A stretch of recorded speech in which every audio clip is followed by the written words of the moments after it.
बच्चों, आज हम पाठ 3 के सभी सही विकल्प पढ़ेंगे। सही विकल्प के साथ साथ रिक्त स्थान क्या आ सकते हैं, सत्य असत्य कैसे आ सकते हैं, 1 नंबर के प्रश्न कैसे आ सकते हैं, ऐसे सभी प्रश्नों का अपन इस वीडियो में अध्ययन करेंगे। ठीक है बच्चों, तो सबसे पहले अपन थोड़ा सा इसके बारे में समझेंगे और उसके बाद में ऑब्जेक्टिव पे अपन जाएंगे। तो बच्चों, सबसे पहले अपन 2 चरों का व्यापक समीकरण जानेंगे। 2 चरों का व्यापक समीकरण क्या होता है बच्चों? होता है ax धन by धन c बराबर 0 होता है। ठीक है ना? 2 चरों का व्यापक समीकरण होता है ax धन by धन c बराबर 0।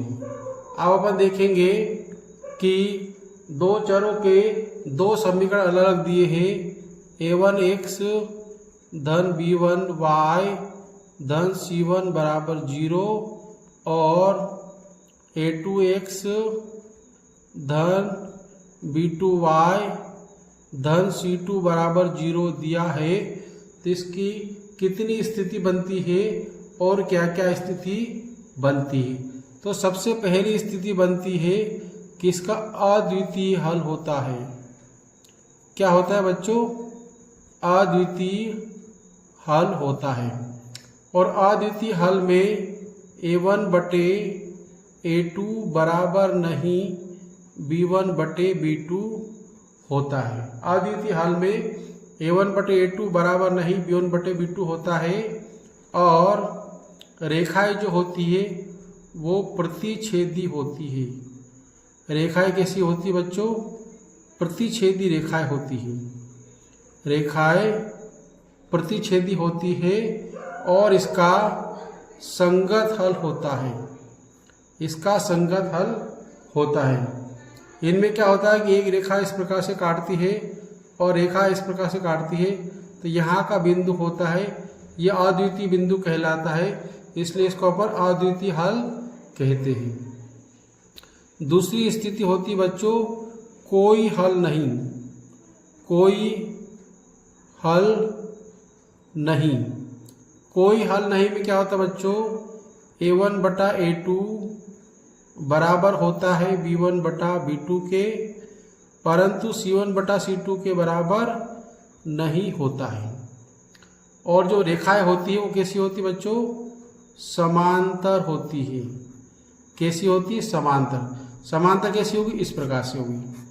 समांतर समांतर होती रेखाएं समांतर होगी और इसका हल होगा असंगत। क्या होगा बच्चों? असंगत। तीसरी कंडीशन है बच्चों अनेक हल। अनेक हल। अनेक हल में क्या होता है? a1 बटा a2 बराबर होता है b1 बटा b2 के और c1 बटा c2 के भी बराबर होता है। और यहाँ पे रेखाएं होती समपाती। कैसी होती रेखाएं? समपाती होती।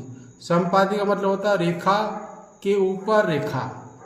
रेखा के ऊपर रेखा समपाती। मान लीजिए कोई एक ही रेखा है और एक इसके ऊपर फिर रेखा है, तो 2 रेखा हो गई, तो ये होगा समपाती। और ये हल भी कैसा होता है बच्चों?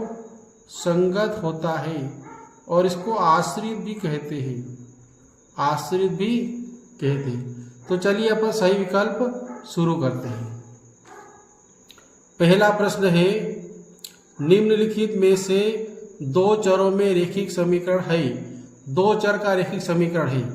तो देखिए बच्चों, यहाँ पे घात कितनी है? 2 घात है। यहाँ पे घात इसकी y की कितनी है? 2 घात है।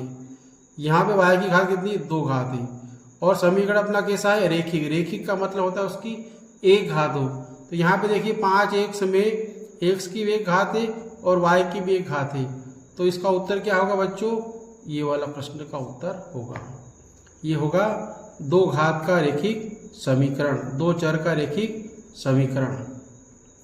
दूसरा प्रश्न बच्चों, a1 बटा a2 बराबर नहीं b1 बटा b2, तो रैखिक समीकरण युग्म ये वाला और ये वाला हो तो क्या स्थिति बनती है। तो मैंने आपको बताया था a1 बटा a2 और b1 बटा b2 बराबर नहीं हो तो क्या होता है, एक अद्वितीय हल होता है।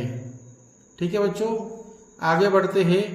a1 बटा a2 बराबर b1 बटा b2 और बराबर नहीं c1 बटा c2 हो तो क्या हल बनेगा बच्चों, ये बराबर है पर ये बराबर नहीं, तो क्या आएगा आपका, कोई हल नहीं। क्या आएगा, कोई हल नहीं। चलिए आगे बढ़ते हैं। चौथा प्रश्न है a1 बटा a2, b1 बटा b2 और c1 बटा c2 तीनों बराबर है। तो मैंने अभी आपको बताया था तीनों बराबर हो तो क्या होता है, इनमें अनंत अनेक हल होते हैं। क्या होते हैं, अनंत अनेक हल होते हैं जब तीनों बराबर होते हैं तो। आगे बढ़ते बच्चों, पांचवा प्रश्न, रैखिक समीकरण ये वाला और ये वाला का एक अद्वितीय हल होता है। क्या होता है, अद्वितीय हल होने की शर्त क्या है।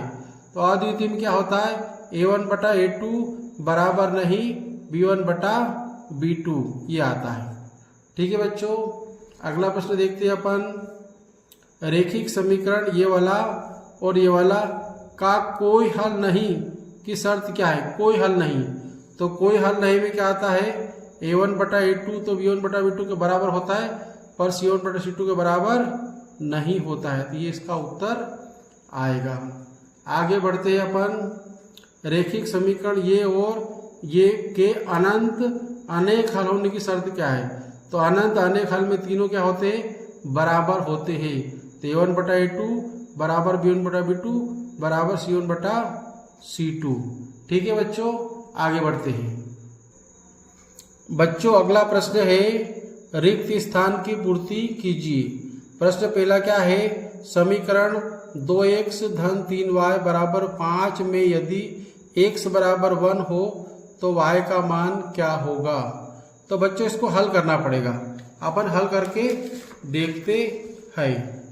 यहाँ समीकरण है क्या है, ये 2x धन 3y बराबर 5 है और यहाँ पे x का मान कितना है, 1 है, तो x की जगह अपन 1 रख देंगे।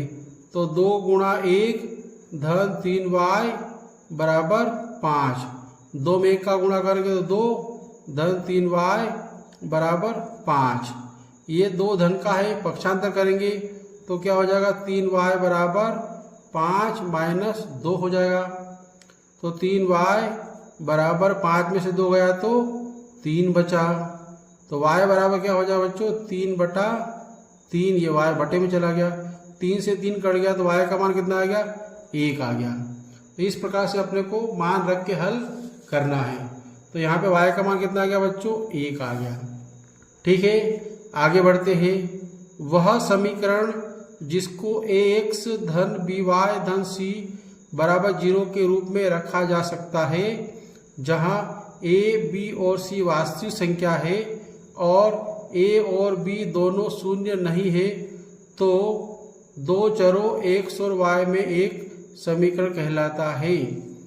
तो यहाँ पे ax धन by धन c बराबर 0 है और a, b, c वास्तविक संख्या है और a और b दोनों शून्य नहीं है, तो ये क्या कहलाता है आपका, इसका मानक रूप कहलाता है बच्चों। क्या कहलाता है, इसका मानक रूप कहलाता है और इसको कहेंगे अपन रैखिक समीकरण। क्या कहेंगे, रैखिक समीकरण। ठीक है बच्चों, अगला प्रश्न हल करते हैं अपन। तीसरा समीकरण 2x धन y बराबर k में यदि x बराबर 2 और y बराबर 1 हो तो k का मान ज्ञात कीजिए। इसको भी अपन हल करेंगे बच्चों। क्या प्रश्न है, 2x धन y बराबर k। क्या प्रश्न है बच्चों, 2x धन y बराबर k, इसमें x का मान भी दिया है और y का मान भी दिया है। क्या मान है, x का मान 2 है, y का मान 1 है। x का मान 2 है, y का मान 1 है। इसमें अपन मान रख देंगे, 2x धन y बराबर k लिख देंगे और x की जगह 2 रख देंगे तो ये हो जाएगा 2, यहाँ 2 रखेंगे तो 2 गुणा 2, धन y की जगह क्या लिखेंगे 1 लिखेंगे तो 1 बराबर k, 2 में 2 का गुणा करेंगे तो 4 आएगा, धन 1 बराबर k, या फिर k बराबर कितना हो जाएगा 4 और 1 5, तो k का मान कितना आ गया बच्चों 5 आ गया, तो यहाँ पे लिखेंगे अपन 5। ठीक है बच्चों, आगे बढ़ते हैं अपन। दो चरों में एक रैखिक समीकरण के अनेक हल होते हैं, तो अनेक हल होते कब होते हैं बच्चों, अनेक हल होते हैं a1 बटा a2 बराबर b1 बटा b2 बराबर c1 बटा c2, बताया ना मैंने, अभी बताया था आपको। चलिए आगे बढ़ते हैं, सही जोड़ी हल करते हैं अपन। सही जोड़ी, ये समीकरण दिया है, ये समीकरण दिया है का एक अद्वितीय हल होता है। अद्वितीय हल कब होता है बच्चों, जब a1 बटा a2 b1 बटा b2 के बराबर नहीं हो, तो इसको यहाँ से मिला देंगे। ठीक है ने। अगला प्रश्न है, दो चरों में रैखिक समीकरण का व्यापक रूप होता है। मैंने आपको शुरुआत में व्यापक रूप बताया था, क्या होता है ax धन by धन c बराबर 0, ये इसका व्यापक रूप होता है। तीसरा प्रश्न, a1 बटा a2 बराबर b1 बटा b2 बराबर नहीं c1 बटा c2 हो, तो इसका कोई हल नहीं आता। क्या बच्चों, क्या आता है, कोई हल नहीं, तो ये सीधा इससे मिल जाएगा, ये कोई हल नहीं, ये समीकरण लिख दिया, और का कोई हल नहीं है, इसका कोई हल नहीं है। आगे बढ़ते हैं अपन, ये समीकरण दिया है, ये समीकरण दिया है, और ये तीनों बराबर हैं, ये तीनों क्या है बराबर है, और तीनों बराबर होते हैं तो क्या होता है अनेक हल होता है। और रेखा कैसी होती, समपाती होती, कैसी होती बच्चों, समपाती। तो इसको इससे मिला देंगे। आगे बढ़ते हैं, x धन 2y धन 3 बराबर 0, x बराबर 0 हो तो y का मान क्या होगा, तो x का मान यहाँ 0 पर रख देंगे। इसको भी हल करने जैसा प्रश्न है, हल करने की कोशिश करते हैं अपन। प्रश्न क्या है, x धन 2y धन 3 बराबर 0 में x बराबर 0 रखना है अपने को, x बराबर 0 रखना है, तो यहाँ पे 0 रख देंगे। धन 2y धन 3 बराबर 0, और 2y बराबर धन का 3 पक्षांतर करेंगे तो माइनस का हो जाएगा, और y का मान हो जाएगा -3/2। कितना हो जाएगा y का मान, -3/2, ये रहा -3/2। तो इसको यहाँ से अपन यहाँ मिला देंगे। ठीक है बच्चों, और आगे बढ़ते हैं अपन। वीडियो बहुत बड़ा हो गया है, मैं कोशिश करता हूँ जल्दी खत्म करने का। एक प्रश्न, एक शब्द का प्रश्न, दो चरों में रैखिक समीकरण का मानक रूप लिखिए। तो मैंने अभी जस्ट बताया था, क्या होता है ax धन by धन c बराबर 0। ठीक है बच्चों, इस प्रकार से अपन बाकी सवाल पे हल कर सकते हैं। तो बच्चों, यह वीडियो पसंद आया हो तो लाइक कीजिए, कमेंट कीजिए। अभी तक आपने चैनल को सब्सक्राइब नहीं किया हो तो चैनल को सब्सक्राइब भी कर लीजिए। धन्यवाद।